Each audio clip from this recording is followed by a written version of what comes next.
ask you something. Do you make money at this little table tennis thing? Not yet. Do you have a job? No. Backhand! Backhand! Forehand! How do you live? Well, I live with the confidence if I believe in myself, the money will follow. And what do you plan to do if this whole dream of yours doesn't work That out? doesn't even enter my consciousness. Maybe it should. Have you ever seen the movie Marty Supreme? It's a fantastic film, and there's one scene that's just stuck with me, a lesson so powerful it can literally change your life. If you haven't seen it, no worries, I'll set the stage. The main character, Marty, is in this incredibly tense situation. He's at a ping pong table, facing a formidable opponent, and he has absolutely nothing to his name. He's got no money, no fame, no backing. By all logical measures, he's the underdog who should just give up, but he doesn't.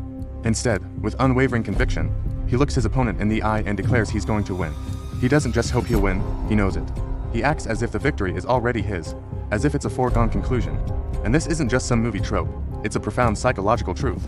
This scene perfectly illustrates a fundamental principle of success. Belief must come before evidence. Think about it, we're often taught the exact opposite. We're told, I'll believe it when I see it. We wait for proof. We want the job offer before we feel successful. We want to see the numbers in our bank account before we feel wealthy. We want to see the scale go down before we believe we're healthy. We demand evidence before we're willing to grant ourselves the belief. But that's a recipe for staying exactly where you are. The world simply doesn't work that way for people who achieve great things. The universe, your own mind, it responds to conviction. It doesn't respond to maybe or I hope so. It responds to I am. When Marty stood at that table, he wasn't just bluffing. He was operating from a future reality that he had already decided upon.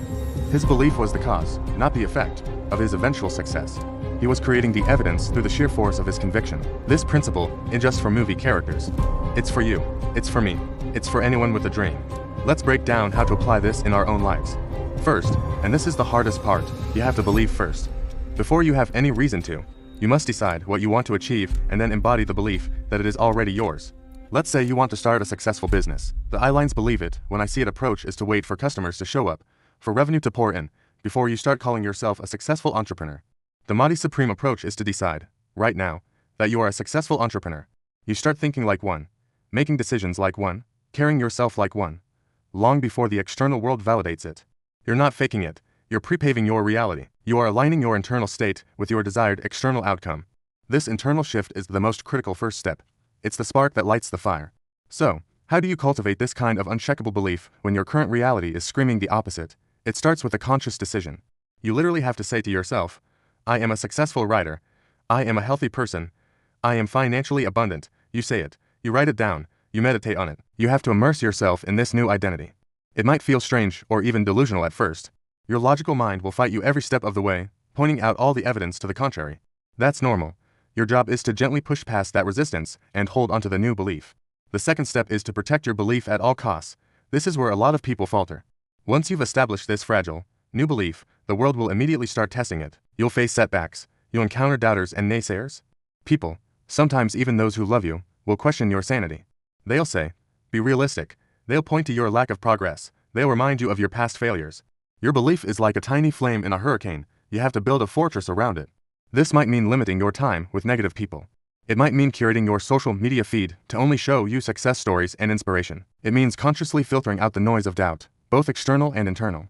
When a negative thought pops up, you don't fight it, but you also don't entertain it. You acknowledge it and then pivot back to your core belief. You become a relentless guardian of your own mindset. Remember Marty at the table. He didn't let his opponent's confidence or the pressure of the moment shake his conviction. He was in his own reality, a reality where his victory was inevitable. This protection is an active, ongoing process. You can't just decide to believe and then hope for the best. You have to actively nurture and defend that belief every single day. This could involve listening to motivational podcasts, reading books that reinforce your mindset, or connecting with a community of like-minded people who lift you up instead of tearing you down. Creating an environment that supports your belief is not a luxury, it's a necessity. Finally, the third step is to combine belief with inspired work. This is crucial. Belief is not a passive wishing game.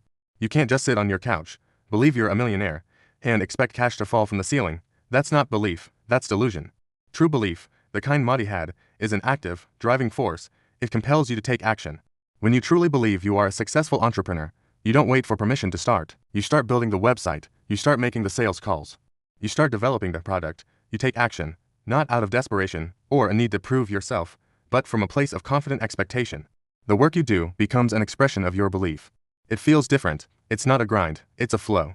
You're not trying to succeed. You are simply doing the things a successful person does. The actions you take will then begin to create the very evidence you initially chose to ignore. You'll get your first client. You'll make your first sale. You'll get positive feedback. Each piece of evidence then reinforces your initial belief, creating a powerful feedback loop. Belief leads to action. Action leads to results. And results strengthen your belief. This is the upward spiral of success. It starts with that initial, unproven leap of faith. It's deciding you are worthy of success before you have any proof. It's adopting the identity of the person you want to become. It's protecting that identity from the onslaught of doubt. And it's letting that identity guide your actions. So, I want you to think about an area of your life where you're waiting for evidence. Your career, your health, your relationships. What would happen if you stopped waiting? What if, today, you decided to adopt the belief that you already have what you desire? How would you walk? How would you talk? What actions would you take? Don't wait to see it to believe it. Believe it, and then you will see it. That's the real magic. And it's a power we all have within us. Thank you so much for watching. If this resonated with you, give this video a like and hit that subscribe button for more content on mindset and success. I'd love to hear in the comments what you are going to start believing in today. See you in the next one.